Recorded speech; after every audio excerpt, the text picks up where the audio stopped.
snad mě nezabijete, ale já pocházím z východních Čech a moje přezdívka je Jemnej a ne Jemný, i když já chápu, že jsem v Ostravě a třeba budu mluvit tady s patrioty, tak mě nebudou mít rádi, ale já jsem Jemnej, tak nazdar. Pocházím teda z východních Čech, z Pardubic ze střediska, který má 70 lidí a tak nějak žijeme a skautujeme. A co je důležité, ve svém životě čerpám teda ze dvou životních zkušeností skautských. První je, že teda naše středisko je pěkně punkový, skautský, a druhá je, že v 16 jsem byl na čekatelském ročníku kurzu Odyssea, tam jsem něco zažil, strašně mi to nakoplo a za těch 5 let mám za sebou, vlastně z toho strašně vyžívám a jedu z toho. A o tom tady chci mluvit, že nemusíte být vůdci, ale v těch 16, když si řeknete, budu něco dělat, tak můžete začít dělat, nebo to třeba jako end. Nic jako není daný na začátku. A já tedy teda budu mluvit o tom, že nemusíte být vůdce, budu mluvit o motivaci, kterou získáte na tom prvním kurzu nebo někde jinde a jak s tím pracovat. A mám celý ten roverský věk rozdělený do takových 4 fází, podle toho, kolik máte času a chutí něco dělat. A uvidíme, jak to bude. Tak, vzadu vidíte na fotce čerstvého rovera, který se raduje, že rover tancuje s Bartem v ruce, zatímco jeho malí skauti vepředu zatím netušejí, jaký to bude tyran. A tak se to tváří no. A ono to vlastně tak být nemusí, protože všichni mladí roveři, když začnou v roverského věku, tak jsou zvyklí, že v tom skautském působení jsou 2 druhy lidí. Jsou tam děti a jsou tam vedoucí. A tohle tunelové vidění, který mají, tak se sebou přinesou. A proto je potřeba, aby jim ho někdo zbudil. A v tomhle, jo, většinou se tak děje, že tunelové vidění a střediska a tohle tunelové vidění většinou bodí první kurz, nebo víc nahlas, OK. Tohle tunelové bodí většinou první kurz, nebo první velká akce, třeba typ obrok, ahoj. A kam oni přijedou a tam jim vlastně řeknou, hele, vlastně jinak není jenom o tom, že schodíš na družinovky a jsem tam jeli na výpravu, ale je to o tom, že prostě máme obrovské společenství lidí, někteří lidi dělají třeba něco smysluplného, jako třeba roverský ostravský večer a tak. A proto je už takhle kurzu nadšený. No potom je potřeba, aby to vstoupil někdo zodpovědný, jako třeba výkonný zpravodaj nebo vedoucí roverského kmene a využil ty motivace těch roverů k tomu, aby řekl, hele, vlastně je super, že jsi motivovaný a nezahodí ho hnedka úkolama a neřekne mu, udělej tohle, když jsi motivovaný a on vyhodí a nazdar. Ale spíš mu řekne, jo, jsi motivovaný na další kurz a prostě vzdělej se a bude to dobrý. No, potom přichází druhá fáze, když už máme motivovaného rovera, a ten si vybírá z takovéhle škály barevný, co v tom scoutingu vlastně chce dělat. Ano. Tak, a co v tom scoutingu chce dělat? A je tam hrozně moc možností, které může dělat. Je potřeba, aby si vybral tu stranu, protože těch nabídek hodně. Když je někdo iniciativní a když je schopný, tak hodně lidí o něj má zájem. Když je někdo iniciativní a neschopný, jako třeba ten Spomaflex, tak o něj stejně lidí hodně má zájem, protože je iniciativní a dneska málo lidí má chuť něco dělat dobrovolně. A proto je potřeba, aby ten výkonný zpravodaj ty mladí lidi nakopnul a řekl jim, hej, běž a dělej něco. A když oni se na iniciativně něco nakopnutí, tak na všechno, co dostanou nabídku, řeknou, jasně, budu to dělat. Protože prostě, kdo z nás na střední nemá hodně času, že jo? Každý z nás má hodně času. A teda já na střední nejsem, ale mám hodně času. A prostě ten čas je to láká, protože vidí, že ty lidi na kurzu byli hustí, tak chtějí být taky hustí. Tak první, co nás čeká jako takový balík příležitostí, je středisko. Když já jako výkonný zpravodaj na našem středisku řeknu, hej, uděláme něco nového, třeba zavedeme si člověka, který bude na rady nosit buchty, aby prostě ty rady byly dobrý. Tak všichni úplně, hej, jako co, ten člověk, který udělal práci navíc, prostě to nemá cenu dělat.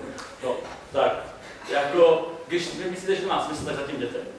Největší příležitost, která asi na středisku se nabízí, je vedení dětí. Já bych byl hrozně nerad, kdyby tady to moje nemusíš být vůdce, by znělo tak jako vykašlete se na děti, jeděte na roverské akce. Furt jsme výkonná organizace, děti mají největší smysl, věnujte si dětem, já takhle družinu nevyměnil bych, to je to super, ale dá se u toho dělat ještě něco jiného. A druhá taková velká příležitost na středisku je být, já mám pojmenovaný specialista, ale je to víceméně něco jako být zpravodaj. To znamená, že najdete si to něco, co vás baví, třeba budete dělat o středisku web. Zajímá vás to, hodně vám to dá, naučíte se třeba, já se to nevyznám, že s WordPressem, jestli tak jmenuje. A protože prostě máte stránky, které můžete zničit a zase opravit a naučíte se to na to. A druhá velký balík věcí je skautský hnutí. Skautský hnutí je obrovský, je barevný, dá se tam to vydělat obrovská spousta.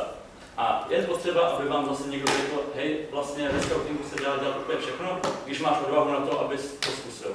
To znamená, já jsem třeba začal psát do roverského kmene, tím, že jsem napsal e-mail, hej, rád bych psal do roverského kmene, co vy na to oni? Okay.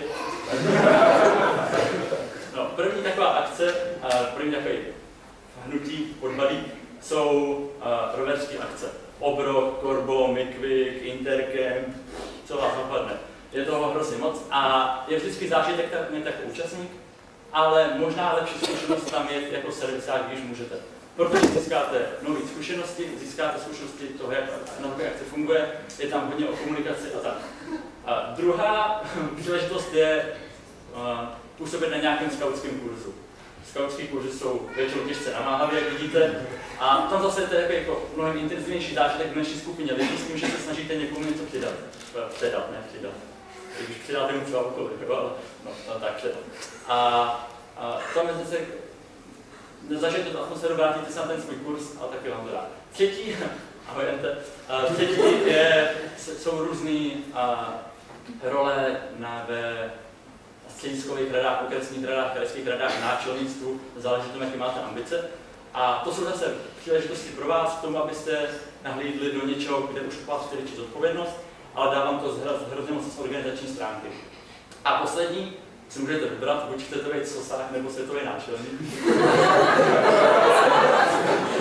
Já bych teda nechtěl být ani jedno, ale pokud si vyberete, tak existují v našem hnutí věci jako soska nebo skautský záchranný středisko, to jsou věci, které propojit se s praxí, kterou vykonáváte ve svém normálním životě a skauting.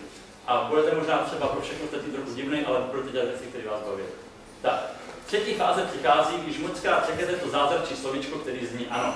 To znamená, že budete koukat hrozně hloupě do počítače, do kalendáře, zjistíte, že příštího půl roku máte všechny víkendy plný a úplně jako na osobní čas nezbývá moc života a nevím čeho ještě.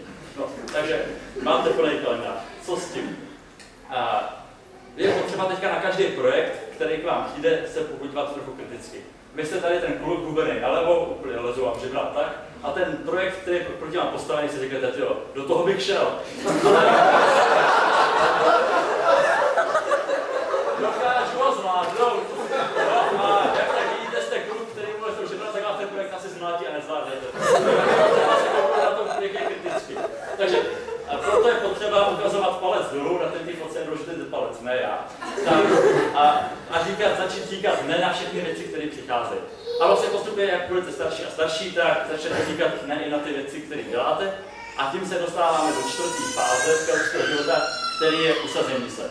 To znamená, že soustředíte se jenom na ty věci, které vás doopravdy baví a připadají smysluplný.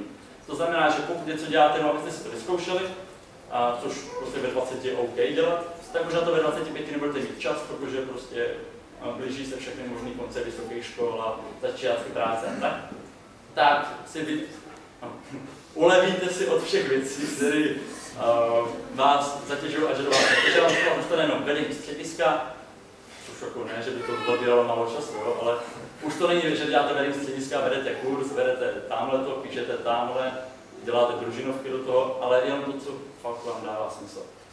A vlastně si srovnáte svoje časové priority, to, co je pro vás důležitý, to, co je pro vás víc důležitý a méně důležitý.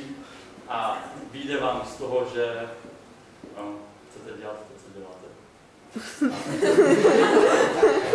Já mám takový jako 10 sekund teďka volno. Před posledním slajdem. Jo, a chtěl jsem říct, že scouting je občas docela boj a nemusíte se na to brát v sobu.